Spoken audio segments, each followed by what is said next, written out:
ETV life ఆధ్యాత్మిక channel ప్రేక్షకులకి స్వాగతం. మానస కార్యక్రమానికి సుస్వాగతం.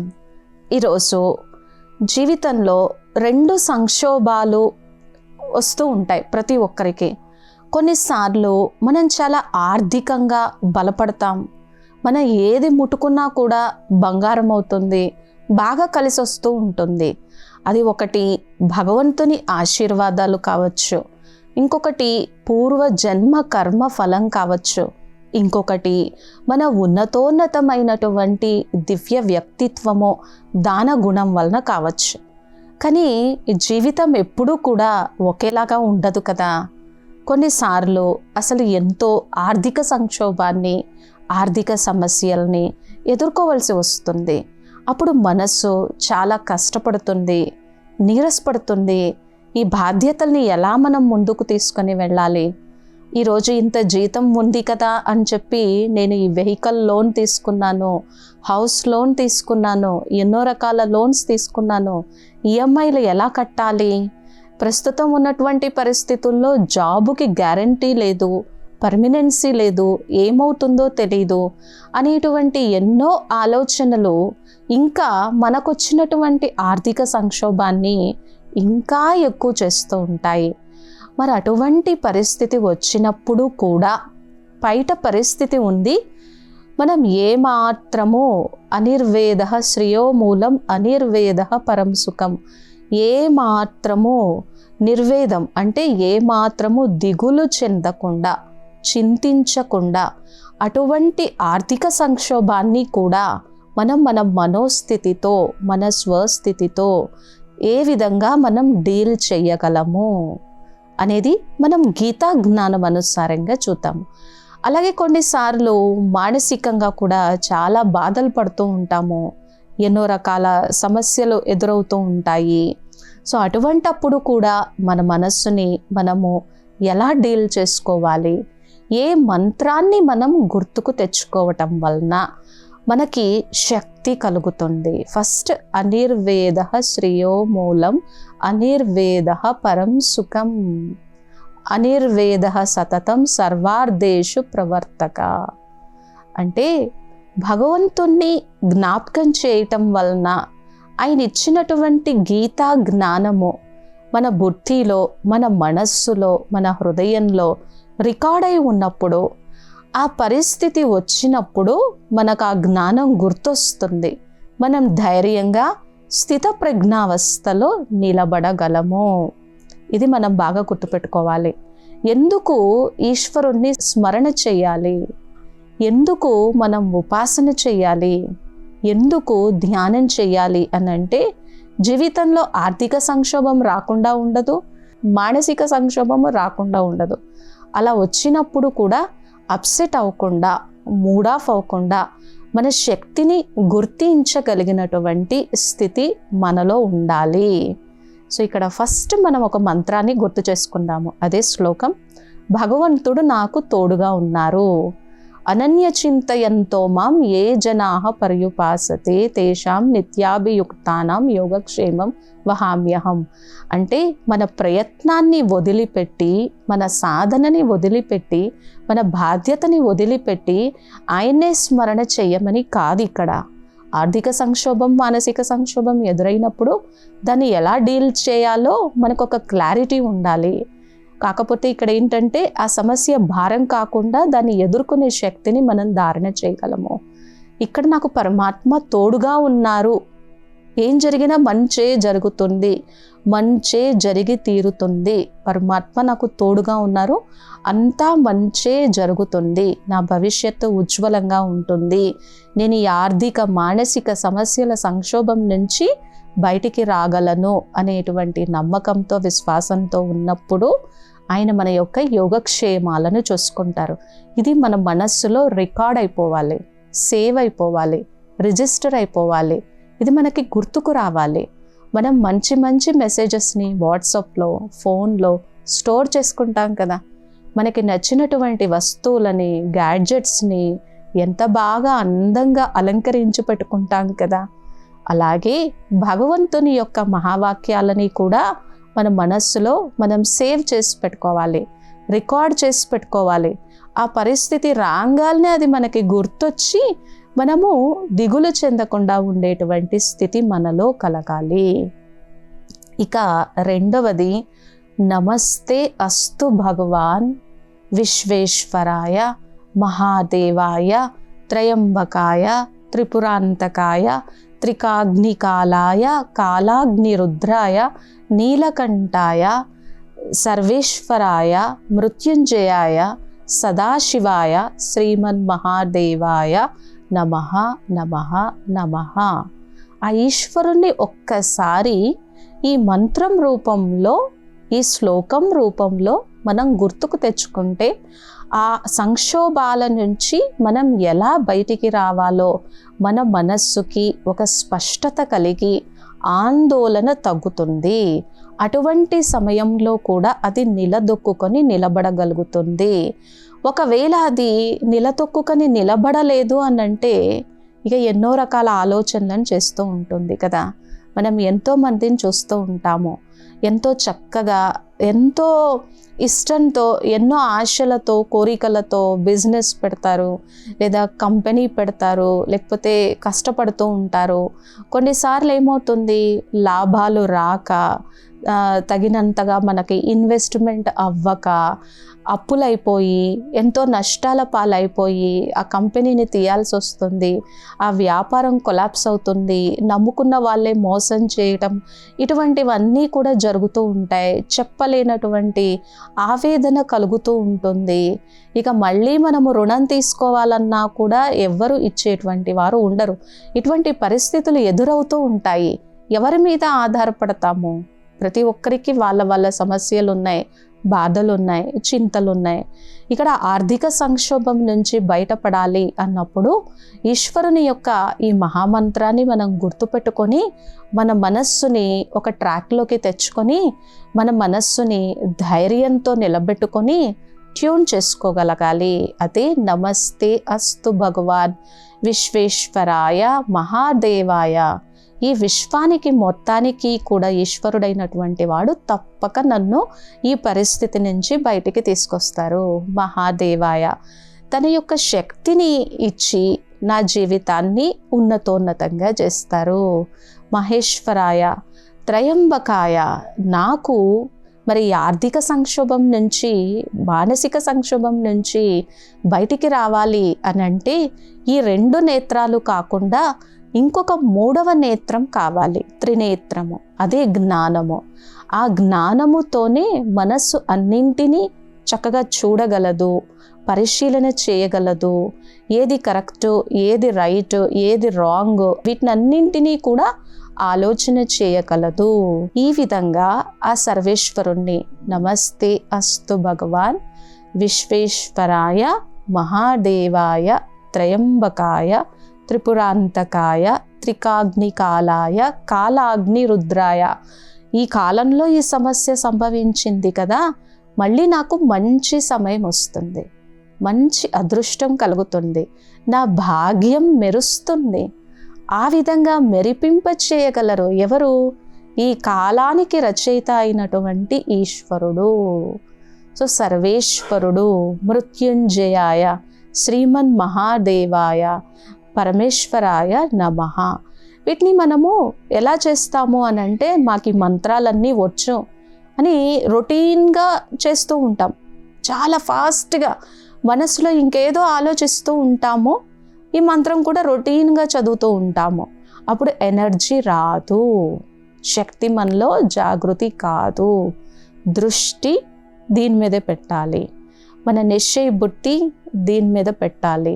ఇది ఏదో రొటీన్గా చదవద్దు, ఏదో చదివినట్టుగా చదవద్దు. మనం ఏదైనా ఒకటి ఎంత ఇంట్రెస్టింగ్గా బుద్ధి శ్రద్ధ భావన పెట్టి చదువుతాం కదా, అలాగే ఇక్కడ దీన్ని మనము గుర్తు చేసుకునేటప్పుడు, భగవంతుని యొక్క శక్తిని మహిమని గుర్తు చేసుకునేటప్పుడు ఇంకా ఏది కూడా ఆలోచించద్దు. ఒక పక్క దీన్ని మనం చదువుతూనే ఇంకొక పక్క ఏదో విషయానికి ప్లానింగ్స్ వేస్తూ ఉంటాము. ఎంతోసేపు పూజలో కూర్చున్నట్టు ఉంటుంది, కానీ శక్తి రాదు. ఎందుకంటే మనస్సుకు ఒక రొటీన్ మంత్రం లాగా అయిపోయింది కదా, శక్తి రాదు. అందుకనే ధ్యానము, ఏకాగ్రత, వేరే ఇతర అన్యత్ర ఆలోచన లేకుండా దీని మీదే మనము శ్రద్ధ భావన పెట్టి చేసినప్పుడు మాత్రమే మనలో ఆ చైతన్య శక్తి, ఆ ఎనర్జీ క్రియేట్ అవుతుంది అన్న విషయం మనకి గుర్తుకు రావాలి. అప్పుడే మనం వీటన్నింటి నుంచి బయటికి రాగలము.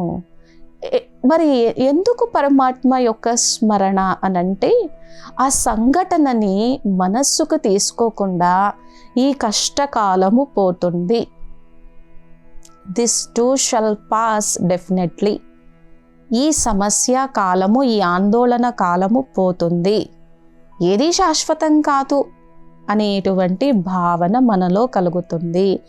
మాత్ర స్పర్శాస్తు కౌంతేయ శీతోష్ణ సుఖ దుఃఖద ఆగమ పాయినో నిత్యాహ తాం తితిక్షస్వ భారత.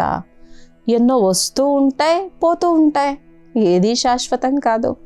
దుఃఖము శాశ్వతం కాదు, సుఖము శాశ్వతము కాదు. రెండు మన తలుపుని తడుతూనే ఉంటాయి. అయితే మనం బాగా పుణ్యకర్మలు చేసినప్పుడు సుఖంగా ఉండడానికి అవకాశం ఉంటుంది. సో మాత్ర స్పర్శాస్తు కౌంతేయ, అప్పుడు భగవంతుడు మన బుద్ధిని ప్రేరేపిస్తాడు. ఈ శరీరంలో ఉన్నప్పుడు, ఈ ఇంద్రియాల మధ్య ఉన్నప్పుడు కొన్ని సమస్యలు వస్తాయి, కొన్ని పరిస్థితులు వస్తాయి, కానీ అవన్నీ కూడా తొలగిపోతాయి. ఈ సమస్య కాలము తొలగిపోతుంది అనేటువంటి మనోధైర్యము ఈశ్వరుని యొక్క స్మరణ ద్వారానే కలుగుతుంది అనే రియలైజేషన్ రావాలి. ఆగమ పాయినో నిత్యాహ తాం తితిక్షస్వ భారత. ఈ శరీరంలో ఉన్నప్పుడు వేడిని తట్టుకోవాలి, చలిని తట్టుకోవాలి, కష్టాన్ని తట్టుకోవాలి, కూలిపోకూడదు. సుఖం వచ్చినప్పుడు కూడా పొంగిపోకుండా ఉండాలి. వీటినన్నింటినీ ఓర్చుకునేటువంటి స్థితి, అవస్థ, శక్తి కలగాలి. ఇవి వస్తూ ఉంటాయి, పోతూ ఉంటాయి.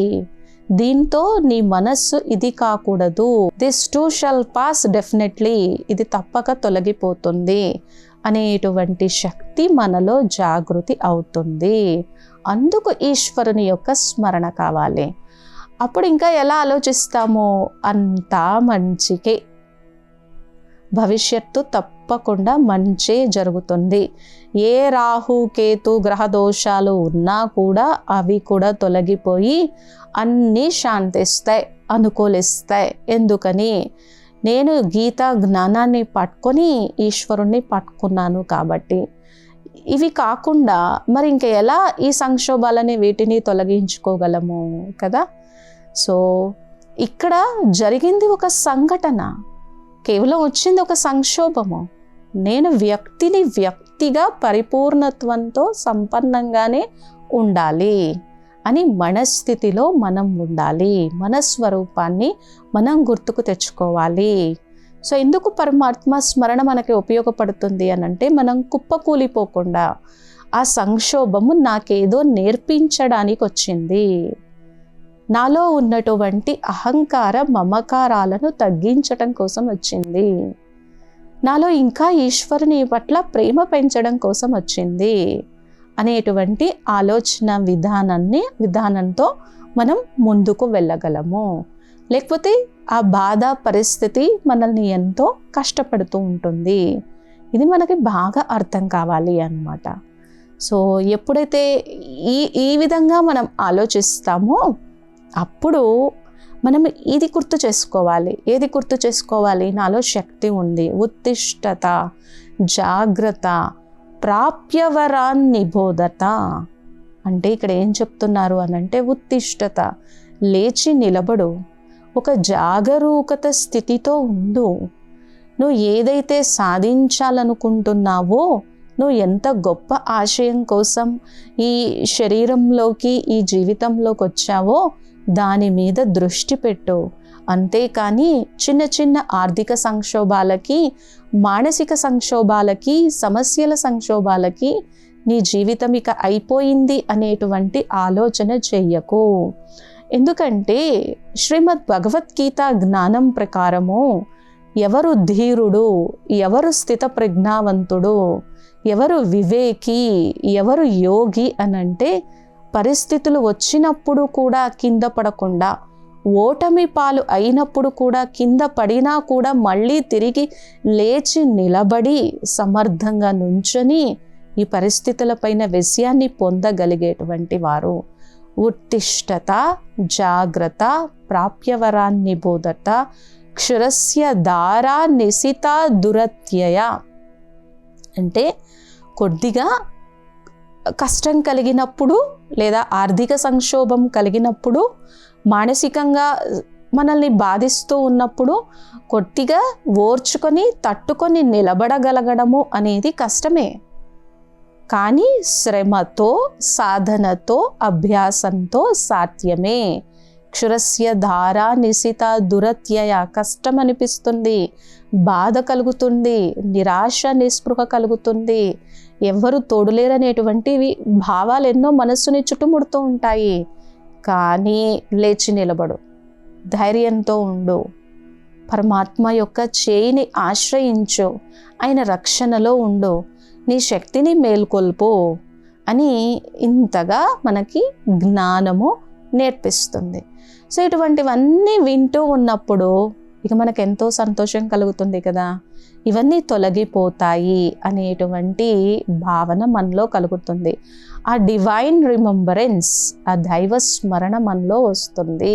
ఇదేదో నాకు నేర్పించటం కోసమే వచ్చింది, ఇదేదో నా జీవితాన్ని ఉన్నతంగా చేయటం కోసమే వచ్చింది, ఈ పరిస్థితి నాకు ఒక టీచర్, నాలో ఉన్నటువంటి అహంకార మమకారాలని అంతా నేనే చేస్తున్నాను అనేటువంటి మిథ్య అజ్ఞానాన్ని తొలగించడానికి వచ్చింది అని నేను ఆలోచించగలను. సో ఎప్పుడైతే మన మైండ్ సెట్ క్లియర్గా ఉంటుందో, ఆరోగ్యంగా ఉంటుందో, ప్రశాంతంగా ఉంటుందో, ఇక ఆ ఆర్థిక సంక్షోభాన్ని ఎలా డీల్ చేయాలో, ఎలా ఎదుర్కోవాలో, ఆ ఆర్థిక లావాదేవీల యొక్క నష్టాల నుంచి మనల్ని మనం ఎలా కాపాడుకోవాలో తెలుసుకోగలం. ఎందుకంటే ఈ రోజు అంతా కూడా ఐడెంటిఫికేషన్ అంతా దేంతో ఉంది? మనీ, ధనంతోనే ఉంది కదా. ధనం లేకపోతే ఎవరు గౌరవం ఇచ్చేటువంటి వాళ్ళు లేరు. ధనం లేకపోతే మన బాధ్యతలని మనం పూర్తిగా నిభాయించడానికి కావలసినటువంటి పెట్టుబడి పెట్టలేము. సో మన ఐడెంటిటీ అంతా దాంతోనే కనెక్ట్ అయ్యి ఉంది కాబట్టి ఇంకా బాధ కలుగుతుంది. కాబట్టి ఇక్కడ మన స్వరూపాన్ని, మన శక్తిని మనం గుర్తు చేసుకుంటూ ఉండాలి. మరి ఇదంతా పోవాలి, ఈ నష్టాల నుంచి మనల్ని మనం కాపాడుకోవాలి అని అంటే మనకి ఏది కావాలి? సత్సంగం, పరమాత్మ యొక్క స్మరణ, మనస్సుని తేలిక చేసుకునేటువంటి ఒక చక్కటి వాతావరణంతో కూడినటువంటి ఒక దివ్యమైనటువంటి వైబ్రేషన్స్ కలిగినటువంటి మనలో ఉన్నటువంటి స్పిరిట్ని, ఉమంగ ఉత్సాహాన్ని ఇంకా పెంచేటువంటి సత్సంగం లాంటి ఒక చక్కటి వాతావరణం మనకి కావాలి. అప్పుడు వీటన్నింటినీ మనం తట్టుకొని నిలబడగలము. మన తలపైన ఉన్నటువంటి ఏదైతే వీటన్నింటికి కారణమవుతూ ఉందో ఆ కర్మ దోషము, ఆ గ్రహ దోషము, ఇవన్నీ కూడా తొలగిపోతాయి కదా. ఎందుకంటే ఈరోజు మన చేతిలో మొబైల్ ఉంది, టెక్నాలజీ ఉంది. ఏదైనా ఒక సమస్య ఉందనుకోండి, దాన్ని ఎలా చెప్పుకుంటూ ఉన్నాం? నాకు ఈ సమస్య, ఈ సమస్య, ఈ సమస్య, ఈ సమస్య అని 10 మందికి చెప్పుకుంటూ ఉన్నాం. సో అందరి నుంచి ఎటువంటి వైబ్రేషన్ వస్తుంది? అయ్యో పాపం అనేటువంటి ఒక నెగిటివ్ వైబ్రేషనే వస్తుంది కదా. మరి ఆ నెగిటివ్ వైబ్రేషన్ మనం ఆ సమస్యని ఎదుర్కొనేటువంటి శక్తిని పెంచుతుందా, తగ్గిస్తుందా? తగ్గిస్తుంది కదా. సో ఎప్పుడైతే అది తగ్గిస్తుందో 20%, 30% ఉన్నటువంటి సమస్య కూడా, సంక్షోభం కూడా ఏమవుతుంది? ఇంకా ఇంకా ఇంకా ఇంకా పెరిగిపోతుంది. కానీ మనం సత్సంగంలోకి వస్తే అలా ఉండదు. సమస్య కాదు సమాధానము, సంక్షోభము కాదు సమాధానము, ఒత్తిడి సంఘర్షణ కాదు మనోస్థిరత్వము. ఇటువంటి వాటి వైపుకి మనస్సు అడుగులు వేయడం ప్రారంభిస్తుంది. అప్పుడు మనకు అర్థమవుతుంది, కృషితో నాస్తి దుర్భిక్షం. ఎక్కడైనా సరే, ఎప్పుడైనా సరే కష్టపడాల్సిందే, కృషి చేయాల్సిందే. ఈ కృషితోనే, ఈ పట్టుదలతోనే ఈ దుర్భిక్షాన్ని నేను తొలగించుకొని పరమాత్మ యొక్క అనుగ్రహానికి నన్ను నేను అధికారిగా చేసుకోగలను అనేటువంటి భావాలన్నీ కూడా మనలో మొలకెత్తుతాయి. సో ఎప్పుడైతే మంచి భావాలు కలిగాయో వాటన్నింటినీ ఒక గొప్ప శక్తిగా మార్చుకొని మనం ఇంకా ముందుకు వెళ్ళడానికి కారణమవుతుంది. కాబట్టి ఇప్పుడు ఏమైంది, ట్రెండ్ అంతా కూడా సమస్యల్ని ప్రసాదంలాగా చెప్పుకుంటున్నాం.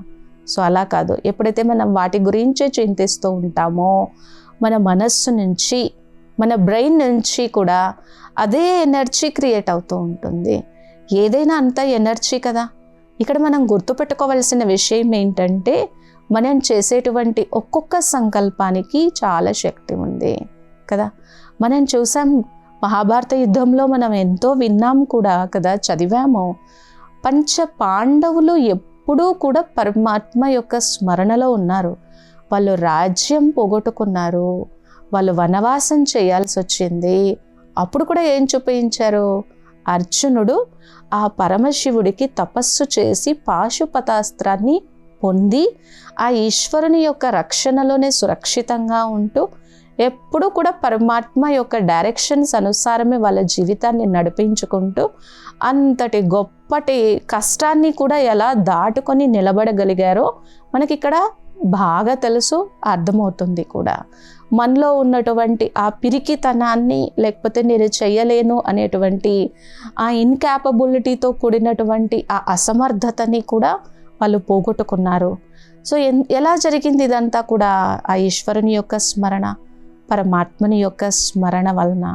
సో మరి మనం కూడా మన జీవితంలో వచ్చేటువంటి ఇటువంటి ఆర్థిక మానసిక సంక్షోభాలన్నింటినీ కూడా ఎదుర్కొని ధైర్యంగా స్థితప్రజ్ఞావస్థలో నిలబడాలి అని అంటే కంపల్సరీగా ఫస్ట్ మన స్వరూపం ఏంటో, మనమేంటో తెలుసుకోవాలి. ఇక్కడ మనం ఎందుకు అంతగా బాధపడుతూ ఉంటాము, నేను ఈ శరీరము, దీనికి పుట్టుక ఉంది, దీనికి మరణం ఉంది అనుకుంటూ ఉంటాం. అలాగే నేను ఈ మనస్సు, ఈ మనస్సే నేను, ఈ ఆలోచనలే నేను అనుకుంటూ ఉంటాము. సో దీన్ని దాటి బయటికి రాలేము. కానీ ఎప్పుడైతే జ్ఞాన యోగాలు ఉంటాయో అప్పుడు మనలో ఏమవుతుంది, ఒక సాక్షి భావము, ఒక డిటాచ్డ్ అబ్జర్వేషన్, ఒక విట్నెస్ కాన్షియస్నెస్ అనేది పెరుగుతుంది. ఆ సంక్షోభంలో మునిగిపోకుండా, ఆ పరిస్థితుల యొక్క భారంలో మునిగిపోకుండా, ఇవి నా మనస్సులో కలిగేటువంటి కదులుతూ ఉన్నటువంటి ఆలోచనలు, భావాలు మాత్రమే, వీటికి నేను అతీతమైనటువంటి స్వరూపాన్ని అని తెలుసుకోగలము. ఆ సాక్షి ద్రష్ట యొక్క భావము మనలో కలుగుతుంది. అప్పుడు మనం ముందుకు వెళ్ళగలము. కాబట్టి ఆర్థిక మానసిక సంక్షోభాలు ఎదురైనప్పుడు మనం బాగా గుర్తుపెట్టుకోవాల్సింది, అనన్య చింతయంతో మాం ఏ జనాః పర్యుపాసతే. ఎప్పుడైతే అన్ని వ్యర్థ చెడు సంకల్పాలన్నింటినీ తొలగించుకొని దైవాన్ని ఆశ్రయిస్తామో, మన అహంకారాన్ని కూడా తగ్గించుకొని పరమాత్మని ఆశ్రయిస్తామో, ఆ పరమాత్మ మన యొక్క యోగక్షేమాలు చూడడానికి ఎప్పుడూ సిద్ధంగా ఉంటారు అనేటువంటి ఒక నిశ్చయ ప్రీతి బుద్ధితో కూడినటువంటి భావన మన మనస్సులో చాలా స్ట్రాంగ్గా డీప్ రూటెడ్గా ఉంటుంది. అలాగే నమస్తే అస్తు భగవాన్ విశ్వేశ్వరాయ మహాదేవాయ త్రయంబకాయ త్రిపురాంతకాయ త్రికాగ్ని కాలాయ కాలాగ్ని రుద్రాయ నీలకంఠాయ మహాదేవాయ మృత్యుంజయాయ సదాశివాయ శ్రీమన్ మహాదేవాయ నమః. అంతా మంచే తప్పక జరుగుతుంది. ఇటువంటివన్నీ కూడా గుర్తుపెట్టుకున్నప్పుడు ఈ ఆర్థిక మానసిక సమస్యల సంక్షోభం నుంచి మనం బయటికి రాగలం, మన జీవితాన్ని ఉన్నతోన్నతంగా చేసుకోగలం. ఈరోజు మనము మానసిక ఆర్థిక సంక్షోభాలు తలెత్తినప్పుడు ఏ మంత్రాన్ని గుర్తు చేసుకోవటం వలన మన జీవితం ప్రసన్నంగా అవుతుంది, దాని నుంచి మనం బయటపడగలిగినటువంటి సమాధాన స్వరూపంగా ఎలా అవుతాము, అవ్వగలము, ఆ పరమాత్మని యొక్క రక్షణ ఎలా కాపాడుతుంది అనేటువంటి ఒక చక్కటి దివ్య అంశాన్ని చూసాము. మరొక చక్కటి దివ్యమైనటువంటి అంశంతో తర్వాత ఎపిసోడ్లో కలుద్దాం.